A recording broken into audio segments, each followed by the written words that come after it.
Vous écoutez l'émission Raconte ta ville ou ton village.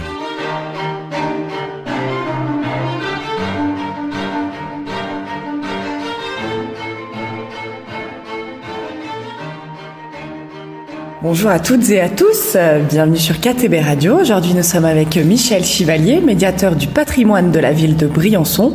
Bonjour Michel. Bonjour à tous. Aujourd'hui donc on va parler de la collégiale, dont une de vos visites, non? La collégiale elle est géniale. Notamment. Alors c'est vrai que la collégiale elle est géniale, non seulement dans le cadre de la visite guidée, mais aussi par rapport à son histoire, sa construction, la saga des rapports entre Vauban et l'architecte en chef local Robelin, et puis le culte qui s'en est suivi jusqu'à aujourd'hui, où c'est une église qui, bien entendu, est une église consacrée et qui sert toujours les fidèles de Briançon et les visiteurs qui viennent l'admirer. Et oui, donc on va parler un petit peu de son contexte et de l'historique de sa construction, car à la base, on avait une petite église, une petite chapelle, mais qui n'était pas du tout positionnée à cet endroit-là. Alors, jusqu'en 1692, qui correspond à la première venue de Vauban, à cause de la razzia effectuée par le duc de la Savoie Victor Amédée II dans le pays, qui stimule également la construction de la fortification de Mont-Dauphin, la correction de celle de Château-Queyras et bien entendu les constructions fortifiées de la vieille ville de Briançon, qui pour l'occasion va s'appeler Cité Vauban, et des forts alentours aussi. Donc quand Vauban arrive, il a fort à faire. Il est là dans une journée d'automne 1692, il fait nuit tôt, on est à l'horaire solaire à l'époque, et il se trouve dans une petite ville qui a brûlé au mois de janvier de la même année, et qui est dotée d'une petite église, certes qui, elle, on y voit peut-être une intervention divine, n'a pas brûlé, mais également a été sauvegardée par le fait qu'elle était à l'extérieur de la vieille ville. Parce que cette église se trouvait en bordure du cimetière, toujours présent aujourd'hui, route de Grenoble. D'ailleurs, lorsque nous y passons, nous voyons une marche d'escalier en pierre gris-vert qui correspond à une de ces marches qui permettait de monter jusqu'au portail de cette église, qui était décorée certainement d'un porche soutenu par 2 colonnes et 2 lions. Ces fameux lions stylophores de la tradition médiévale venant du nord de la Lombardie et acquise dans les échanges du clergé qui se faisaient avec le versant italien, acquise par la cathédrale d'Embrun, puisque, comme vous le savez, la cathédrale d'Embrun est dotée de lions porte-colonnes, qu'on appelle des lions stylophores, que l'on voit aussi à Saint-Véran ou également à la Salle des Alpes. Donc, quand Vauban arrive à Briançon, il décide de reconstruire cette église qui avait déjà été un petit peu abîmée mais qui se trouvait trop mal placée si jamais la guerre devait sévir de nouveau et pouvait servir de repère de protection à l'ennemi, car on pouvait, en se cachant derrière, éviter les tirs venant de la ville. Donc Vauban est quand même soucieux de récupérer ce qui peut l'être. On va démonter les colonnes en marbre rose de Guillestre, ainsi que les 2 lions stylophores, qui seront réutilisés pour les colonnes à l'intérieur de la collégiale pour soutenir la tribune où se trouvent les orgues. Et les lions vont être mis dehors longtemps, après quoi ils commençaient quand même à s'abîmer avec les rigueurs de l'hiver, notamment des changements de température, plus quelques chocs qu'ils pouvaient subir. Et donc on les a rentrés en 2009 pour qu'ils soient protégés, mais ils ne sont pas à leur emplacement d'origine, comme vous l'avez bien saisi. Et d'ailleurs, cette collégiale, on la voit de partout d'où l'on vient.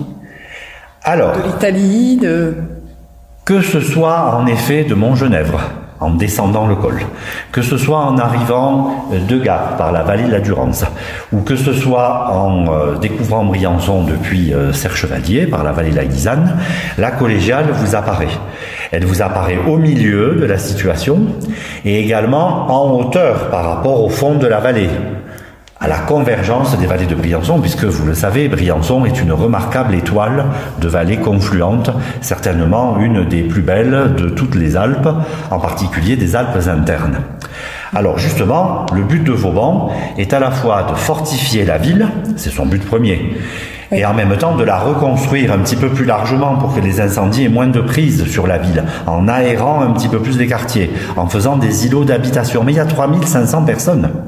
Et en plus de ces 3500 personnes, 1500 militaires vont être intégrés dans la vieille ville dans 2 casernes. La caserne construite pour cela, la caserne de Vaux, qui ensuite va être démolie dans les années 1970 pour faire de l'habitat collectif, et puis la caserne du Muy, qui était l'ancien couvent des Récollets. Donc tout ceci va stimuler un apport de population supplémentaire dans une vieille ville qui est déjà petite, et en plus de cela, il faut trouver la place pour construire une église digne de la grandeur divine et de celle du roi Soleil, et devant servir les intérêts de l'armée pour impressionner les ennemis. C'est pourquoi l'église est placée en plein milieu de la situation pour qu'elle soit visible et être véritablement la gardienne spirituelle de Briançon. Attention, on ne passe pas. Si vous passez, qui plus est, si vous attaquez, message pour le duc de la Savoie, pour lequel nous n'avions pas de SMS ni de courriel, donc il fallait bien l'avertir autrement. L'époque était différente, et donc le message symbolique, c'était ne passez pas, n'attaquez pas, sans quoi Dieu se vengera. C'est ça que ça veut dire. Et donc l'église est placée en plein milieu de la situation, et qui plus est, les fortifications de Vauban, comme vous le savez certainement, ont une forme vue de haut, notamment par un drone, par un hélicoptère, par un ballon dirigeable. Elles ont une forme en étoile. Oui. Et donc cette forme en étoile, elle est donnée par vraiment la forme numéro 1 de la fortification de Vauban, qui est un pentagone, et qu'on appelle un bastion. Et figurez-vous que la collégiale de Briançon est placée sur le bastion principal, celui qui déborde le plus. D'ailleurs, où il y a une table d'orientation, parce que c'est là qu'on voit le plus la convergence des vallées et les sommets principaux qui bordent Briançon. Et donc, cette position s'appelle, ce bastion, la capitale du fort. C'est l'endroit capital. C'est l'endroit le plus stratégique.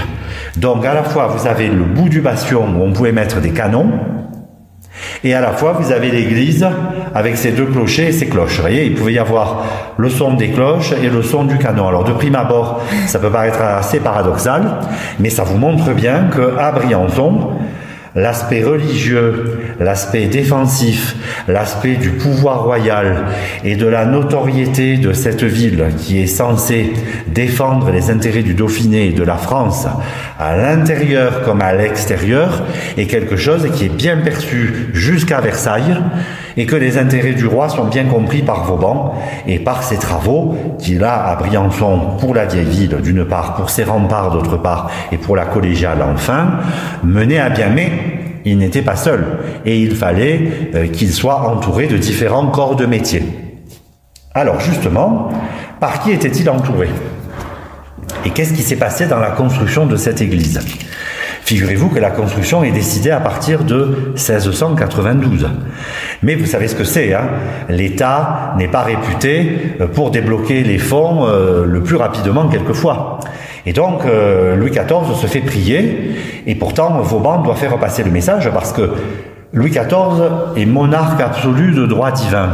Ça veut dire que c'est un roi dont le pouvoir est sans partage, on le sait, hein? Petit peu figuratif, la formule « l'État c'est moi » qu'on lui prête à peu près. Et puis, cette religion est partie prenante du pouvoir. La religion est obligatoire. La France n'est pas un État laïque encore.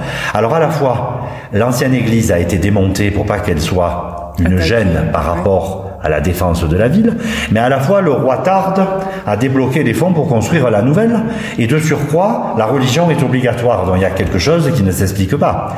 Donc Vauban fait passer le message qu'il ne peut pas y avoir la religion catholique s'il n'y a pas d'église. Donc le roi va bien débloquer les fonds, puisque c'est lui qui a fait démonter l'ancienne église, c'est pas la faute des Briançonnais. Non, les Briançonnais attendent une nouvelle église. Alors, le roi va dire, c'est assez amusant, hein, je fais reconstruire l'église de Briançon, mais les Briançonnais paieront le décor intérieur, dont on parlera après.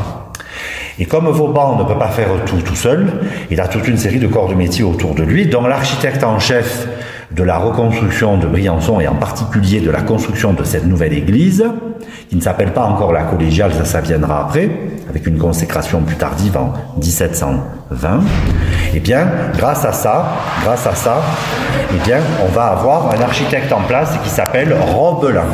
Et entre ce Robelin et Vauban, quel était leur rapport? Alors, figurez-vous que Vauban, eu égard à sa forte expérience en quasiment 60 ans de carrière, vous imaginez qu'il est quand même très sûr de lui.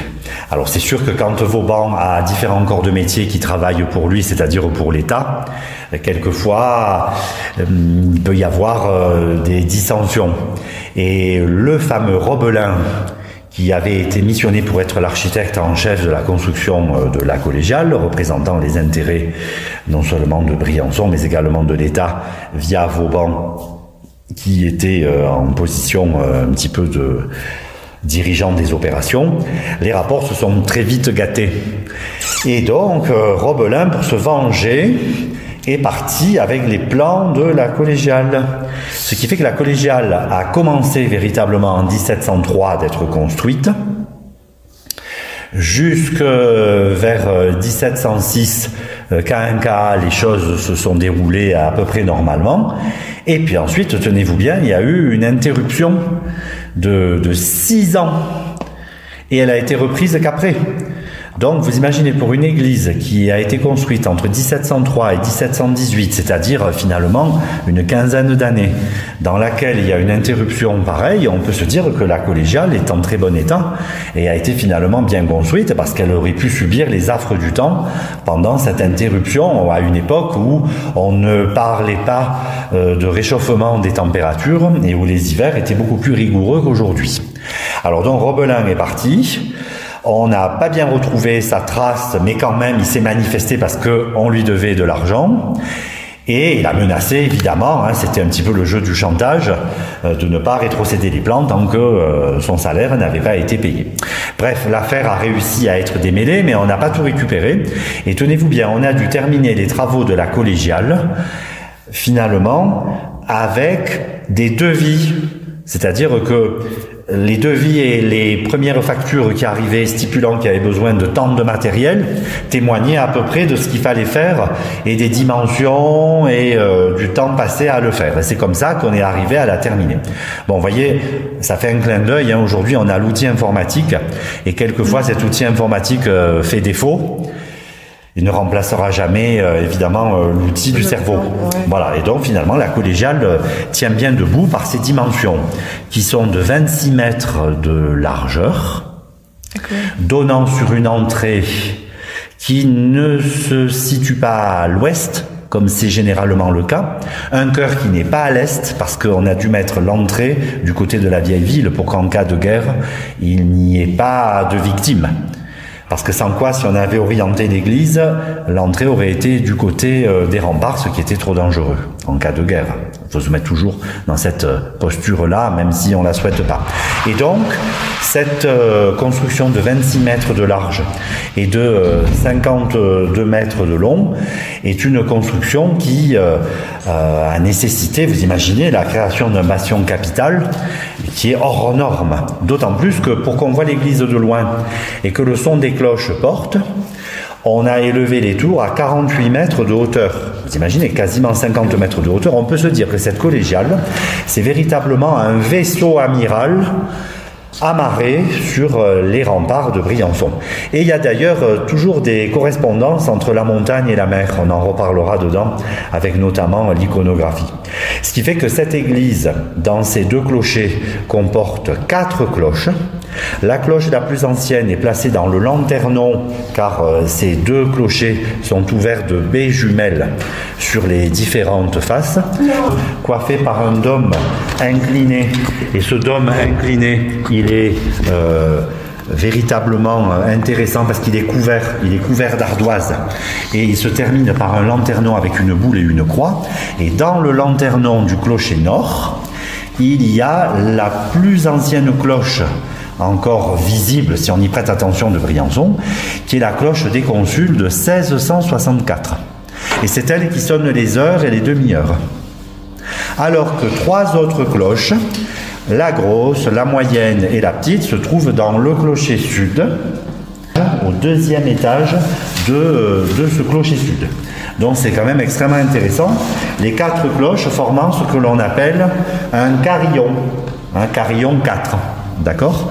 Donc, tout cela pour dire que cette église est véritablement le lieu d'appel des fidèles, la représentation royale, la force de l'armée qui, évidemment, est transcendée par non seulement les dimensions, l'historique et les qualités architecturales et de solidité de cette construction qui, figurez-vous, dans la partie avant, côté Cité Vauban, est bâtie dans la roche, mais dans la partie arrière, au côté chœur, comme elle est sur le rempart, a nécessité l'extension et la création ex nihilo d'un immense remblai posé sur la roche, mais qui elle est beaucoup plus profonde. Ce qui veut dire que pour que l'église tienne, il a fallu non seulement ramener de grandes quantités de terre et de pierres agglomérées, et également tasser tout ça et permettre avec le rempart de ceinturer ce remblai pour que l'église tienne et ne se déforme pas, ne se fende pas. D'ailleurs, quand on est à l'intérieur, il y a une légère pente entre la porte d'entrée et le chœur. Il y a quasiment 1 mètre de pente montante parce que ce remblai doit être tassé et légèrement plus haut que la roche en place pour éviter évidemment les déformations. Donc c'est quand même une construction qui, malgré cette saga de laps de temps passé, de plans disparus, de crédits de l'État étant difficilement obtenus, a quand même bien tenu le choc jusqu'à aujourd'hui et a bénéficié pour cela aussi de travaux de restauration. Et oui, justement, quels ont été ces travaux de restauration? Alors, en 2 fois. Une première fois pour se terminer vers 2018. Pour marquer les 300 ans de la fin de la construction de la collégiale, 1703-1718. Donc en 2018, ont été livrés des travaux qui ont duré entre 2 et 3 ans, de la tour sud, la tour du cadran solaire, la tour des 3 cloches, dont je viens de vous parler. Ça, c'était en 2018.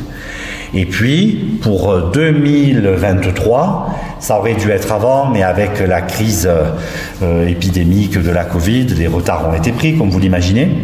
Et donc, en 2023, ont été livrés, là aussi, après 1 an et demi, 2 ans de travaux, les restaurations du clocher nord. Donc, maintenant, les 2 clochers de la collégiale se présentent à vous restaurés. Alors restaurer, ça veut dire quoi? Ça veut dire qu'on a repris les caractéristiques premières de ce bâtiment et on a évidemment remplacé les pierres défectueuses. On a repris les maçonneries, bien entendu, autant extérieures qu'intérieures. On a essayé de mettre davantage en sécurité les escaliers intérieurs de ces tours, et qui évidemment à l'époque n'étaient pas aux normes d'aujourd'hui. On a repris l'éclairage, très important.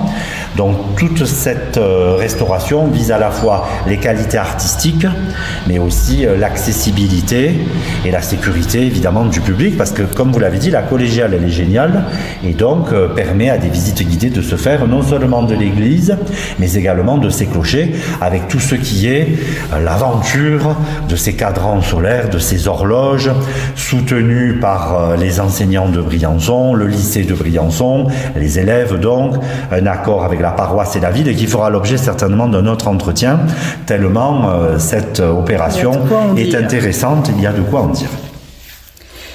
Et par contre, par rapport à une église si richement décorée, pourquoi y a-t-il de si petits vitraux et pourquoi sont-ils si peu décorés, en fait? Parce que Briançon étant une ville qui devait peut-être servir à faire la guerre avec ses forts, on n'a pas investi dans des vitraux parce que ces vitraux allaient être cassés. Déjà, ça c'est une chose.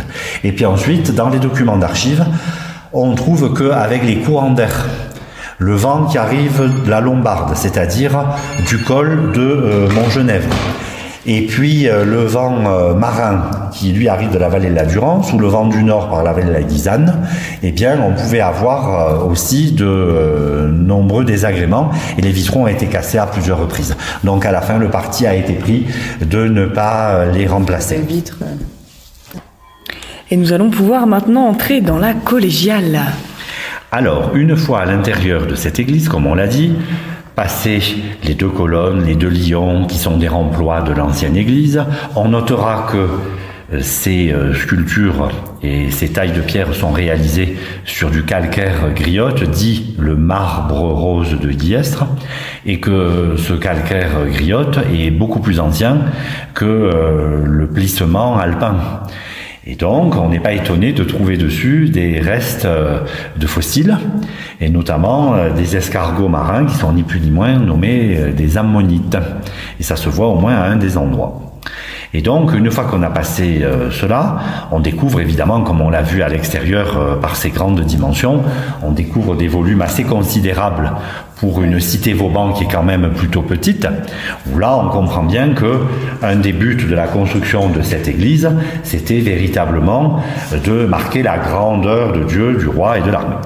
Et donc, grâce à ça, on est arrivé à le résultat que l'on découvre, et qui est quand même une église plutôt richement décorée, mais qui reste, malgré ce cadre classique et baroque de son architecture, qui rappelle bien quand même les principes de Versailles, qui sont des principes de symétrie, d'ordre, de rectitude. On trouve quand même des décors un petit peu baroquisants. Donc on est à la fois dans le classicisme français et le baroque qui règne à l'époque en Europe. Ça n'est pas étonnant, nous sommes voisins du Piémont, le royaume de Piémont-Savoie, la future maison de Sardaigne, et il est bien clair que les relations culturelles sont quand même importantes dans l'histoire, même si les relations politiques n'ont pas toujours suivi, eu égard à la venue de Vauban pour fortifier la ville contre ces attaques, on l'a mentionné tout à l'heure. Donc, comme les Briançonnais doivent s'occuper de la décoration intérieure, ils ont à la fois donné des éléments qui sont des éléments représentatifs de leur époque, mais ils sont quand même allés à l'économie, parce qu'on ne pouvait pas complètement décorer dans cette ville une église avec des moyens outre mesure. Mais quand même, vous remarquez deux très grands tableaux, c'est ce que l'on voit le plus, notamment dans le chœur de l'église, où au nombre de 3, on trouve à gauche Saint-Nicolas, qui accueille 3 mariniers, parce que Saint-Nicolas c'est le patron des marins, c'est le patron des jeunes filles et en particulier des enfants. Et donc on connaît la légende de Saint-Nicolas, saint patron de Briançon, avec Sainte Marie, qui est le tableau que vous trouvez au milieu. Sainte Marie à l'Assomption, en élévation au moment de sa montée aux cieux. Et puis, 3e tableau à droite, le martyre de Saint-Sébastien, très invoqué dans le Briançonnais notamment, parce que c'est le saint patron contre les épidémies. Et on sait qu'à l'époque, l'épidémie de peste était dramatique et faisait des ravages sur 1 à 2 personnes sur 3 quelquefois. Donc la collégiale représente, notamment avec ce chœur que l'on voit directement quand on entre et qui vous attire, puisque c'est l'endroit où l'officiant se trouve, avec un hôtel à un moment à Baldaquin qui a été mal démonté, entreposé et qui a pris l'humidité et qui est plus très présentable de la même façon que ce qu'il était autrefois. Donc le chœur a ensuite été changé d'un hôtel qui lui est un hôtel provenant de l'ancien fort des Têtes. Et donc, grâce à tout ça, ce chœur richement décoré est surmonté de 2 loggias, avec là aussi des bordures, comme on le voit tout le long de l'église, dans les coins, dans le fait de souligner les arcs, les piliers, bordés d'un trompe-l'œil. Il y a un faux marbre qui vous apparaît dans l'église, un faux marbre veiné foncé, gris clair, et qui est ce fameux trompe-l'œil, qui est un procédé d'illusion qui permet, à défaut d'avoir du vrai marbre, de véritablement décorer l'église comme si c'était cela, le trompe-l'œil. Et donc ces 2 loggias permettaient à la noblesse de dominer la situation sur le chœur. Donc les prêtres se trouvaient dans ces 2 rangées de stalles qui sont des sièges avec des accoudoirs qui permettent à la fois de suivre la messe debout, tout en se calant légèrement par cette petite tablette qui se baisse et qui se monte, qui s'appelle la miséricorde. Pour les chanoines, comme c'est une collégiale, ce qui va être décidé un petit peu après, administrée par des chanoines qui sont des prêtres à la retraite et d'autres en activité, ce qui faisait un gros corps ecclésiastique présent à Briançon, qui meublait également, si je puis dire, qui meublait cette collégiale par leur présence.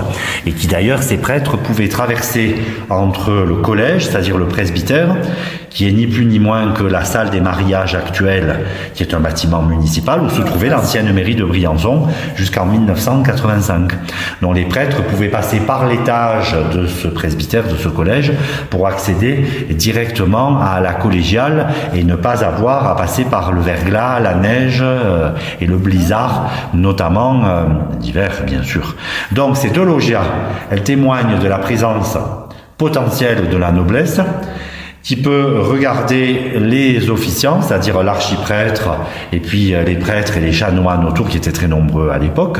Et tout ceci est ceinturé par la balustre de communion, qui elle est en vrai marbre rose de Guillestre. C'est-à-dire que cette église collégiale, elle répond à l'administration de l'État et à la catégorisation de la société de l'époque. La noblesse commande, elle est en position haute dans des loggias, y compris pendant les offices. Le clergé prie, il est avec la noblesse à l'intérieur du chœur, et la balustre sépare ce petit monde, qui ne fait que 10% de la population en moyenne, du reste du tiers-état. Sauf que, par chance, car c'est un progrès social énorme, à Briançon, même si ce dispositif est purement symbolique, il ne fonctionne pas, grâce à la grande charte des Escartons de 1343, où tout le monde, hommes, femmes et enfants, est fait libre, affranchi et bourgeois. Ce qui fait qu'à part finalement le clergé qui officie à l'époque à l'intérieur du cœur de la collégiale, tout le monde est mélangé, parce qu'à Briançon, il n'y a pas de noblesse, il y a de la bourgeoisie, qui est de la bourgeoisie de la société, puisque tout le monde est considéré comme bourgeois, et puis il y a peut-être de grands bourgeois, qui sont les représentants consulaires, et véritablement les grands corps de métiers, commerçants, banquiers, qui font de cette ville de renom la capitale des Escartons, et qui permet à Briançon de polariser à elle, et de rayonner à l'extérieur vers ces Escartons intérieurs, le Briançonnais et le Queyras, et ces Escartons extérieurs qui étaient appelés de la douce parole d'Outremont, de l'autre côté des montagnes, l'escarton de Oulx, Bardonnèche, l'escarton de Pragella jusqu'à Pignerol et l'escarton de Château-Dauphin de l'autre côté du col Agnel dans le Queyras et au-delà du Queyras vers la plaine du Pau. Donc vous voyez que cette collégiale, à elle seule, permet un rayonnement, ne serait-ce que par son décor, entouré notamment de ce faux marbre, comme on l'a dit, ou de ce vrai marbre, ça dépend, et également de ces tableaux, dont les encadrements sont peints à la feuille d'or, comme ceux des autels attenants sur les bordures. À gauche, l'autel dédié à la Vierge Marie, que vous voyez très bien en position centrale portant l'enfant Jésus, et à droite, l'autel de la Pentecôte, où on reconnaît très bien, au centre justement avec la Vierge Marie qui veille, les apôtres qui viennent célébrer le feu sacré de, évidemment, la plénitude du Christ dans le ciel. Donc tout ceci est le témoignage, ce mobilier en bois, les stalles, les confessionnaux, la chaire sur laquelle se posait le prêtre à l'époque. Aujourd'hui c'est révolu depuis le concile de Vatican II de 1962. Donc ce mobilier en bois, ce mobilier peint, des tableaux que l'on a nommés, ce mobilier de pierre de taille et de sculpture témoigne quand même, pour une ville qui est à l'intérieur de la montagne avec des hivers rigoureux et où on ne peut pas circuler véritablement comme on le veut à la saison saison froide, démontre quand même que Briançon, comme je vous l'ai indiqué, est une ville importante, c'est quelque chose. Hein, c'est une capitale, c'est une ville dont on parle beaucoup, alors que les moyens de communication étaient moindres par rapport à aujourd'hui. Hein. Mais ne serait-ce qu'en étant capitale des Escartons et portant fièrement la représentation de l'État avec une église pareille, revêt véritablement dans l'histoire le rôle qui est le sien, c'est-à-dire un rôle prestigieux qui détient les clés du Briançonnais, les clés du Dauphiné et les clés du royaume de France. C'est pourquoi les consuls de Briançon au niveau local, les dauphins jusqu'en 1349, car ensuite le Dauphiné est vendu à la France par le dernier dauphin Humbert II qui n'a pas de descendance et plus d'argent, et les intérêts du roi ont toujours été marqués et remarqués à Briançon, qui est de tradition française depuis cette époque, qui grâce aux travaux de Vauban, dont la collégiale fait partie du bien inscrit patrimoine mondial de l'UNESCO, parce que défendant les lieux spirituellement de la part du monarque, de la part de l'armée, est inscrite comme le reste des remparts et des biens de Briançon à cette liste prestigieuse de l'UNESCO dont on a célébrer les 15 ans cette année en 2023 puisque l'inscription date de juillet 2008. La collégiale, on peut la visiter et on peut visiter aussi la collégiale cachée. Et oui, parce que, vous imaginez, hein, lorsque, dans la visite de la cité Vauban de Briançon, vous posez déjà tous ces jalons en parlant de la collégiale, il nous paraissait intéressant de faire une visite plus ciblée sur des éléments moins visibles de prime abord, c'est-à-dire notamment une visite passant d'un clocher à l'autre, et détaillant déjà depuis l'extérieur les dimensions, les éléments de construction et de décor, mais également à l'intérieur tout le programme et toute l'organisation de ces horloges. Alors le cadran solaire bien sûr, l'horloge principale, et comme je vous l'ai déjà un petit peu indiqué tout à l'heure, tout le programme élaboré avec les élèves et les enseignants du lycée de Briançon, le fameux projet Horloge, qui est maintenant un projet qui date d'une bonne douzaine d'années et qui a lancé, grâce à une convention entre la paroisse, la ville et l'éducation nationale, via le lycée de Briançon, des travaux de mise en valeur et carrément même de restauration entre les enseignants et les élèves de ce mécanisme d'horloge et notamment de la fameuse horloge au plafond que l'on ne voit pas si on n'est pas attentif, car quand vous entrez dans la collégiale, elle est dans votre dos et finalement vous ne la voyez qu'en sortant ou si vous vous retournez.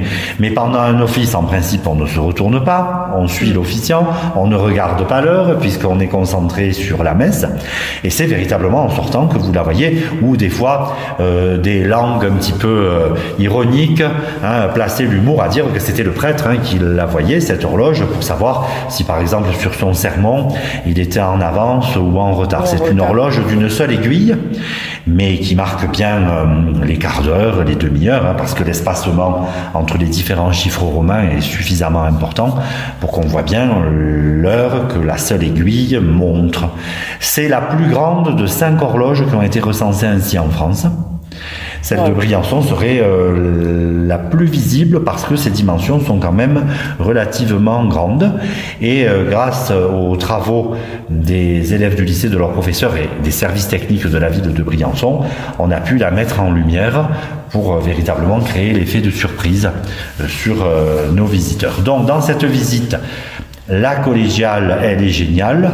On va pouvoir justement passer d'un clocher à l'autre, parler de cette mise en valeur des horloges en général et en particulier de celle-ci, et surtout passer également dans les combles de l'église qui vont vous faire voir que cette collégiale est dotée de grandes combles, ce qui se devine un petit peu de l'extérieur quand on voit la pente de sa toiture en ardoise de l'extérieur. En ardoise, pourquoi? Pour que la neige fonde plus vite et ne fasse pas un poids sur cette charpente en mélèze qui repose, cette charpente, sur un voûtement qui lui est intérieur et qui est ce voûtement compensé par une charge à la fois légère de pierre mélangée à de la terre qui ne va pas trop alourdir la voûte même et répartir bien la force sur les côtés et permettre aussi ce remblai intérieur en cas de destruction de la toiture de l'église par des tirs ennemis. Si la toiture devait tomber, ne pas faire autant de dégâts que ce qu'on a déploré à Notre-Dame de Paris, où évidemment là c'est le poids de la flèche, bien entendu, chose qu'il n'y ait pas à Briançon. C'est évidemment le poids de la flèche qui a fait le gros du dégât dans la voûte de Notre-Dame. Mais si à Notre-Dame il y avait eu finalement ce rembourrage de terre, peut-être que les dégâts auraient été moins importants. À Briançon, ce rembourrage de terre il y est, et fait que cette toiture qui est à la fois massive, mais tout en légèreté, si elle venait à tomber, le choc serait compensé par cette voûte véritablement colmatée de ces pierres de tout venant, et ça tiendrait mieux. Alors figurez-vous que les bois de mélèze qui ont été utilisés, les poutres, sont des poutres qui ont été mises là donc en 1718, puisque l'église a été terminée en 1718.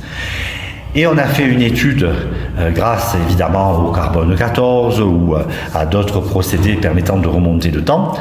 Et on arrive à des arbres qui ont été prélevés dans la forêt communale de Servières et qui remonteraient en 1422, puisque pour être placé dans la collégiale en 1718, il fallait bien que ces arbres soient de grande dimension.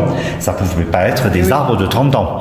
Donc c'était des arbres de quasiment 300 ans. Vous imaginez un petit peu les arbres qui ont été prélevés dans la forêt de Servières, avec évidemment un accord entre Servières et Briançon, une commande dont il a fallu quand même honorer le paiement. Mais vous savez comment ça se passe. Il paraîtrait, d'après la chronique, que les Servérins n'étaient pas contents. Une fois n'est pas coutume, car ils se sont sentis lésés, car les Briançonnais auraient commandé un certain nombre de billots de bois, s'en sont fait livrer davantage, mais sont restés sur la commande initiale et ne les ont pas tous payés. Donc évidemment, aïe aïe aïe, ça faisait des relations parfois tendues qui sont remarquées dans les procès que l'on trouve dans les escartons, mais qui à la fin tournent toujours quand même, malgré des querelles de clocher, à l'intérêt général et qui font que les Serverins peuvent être fiers d'avoir alimenté le bois de la collégiale de Briançon qui est toujours présent aujourd'hui et qui a tenu le choc. Donc à la fois bravo à Vauban et à ses corps de métier pour la construction de cette église. Pour penser aussi. Bravo au clergé d'une part, mais aussi à la ville d'autre part. Vous voyez que c'est un beau terrain d'entente entre les éléments cultuels et les éléments culturels, d'avoir maintenu la collégiale jusqu'à aujourd'hui. Et bravo aussi aux Briançonnais de Briançon et aussi du Briançonnais, car à Briançon on ne trouve pas tout, d'avoir pu fournir l'ardoise, le bois, le plâtre et tout ce qu'il fallait pour que cette collégiale soit belle et nous arrive aujourd'hui dans l'espoir de la faire visiter au plus grand nombre. On vous remercie d'avance de fréquenter nos visites guidées et en particulier celle de Cité Vauban et de la collégiale. Elle est géniale. Merci à tous et au revoir. Merci beaucoup Michel, à bientôt.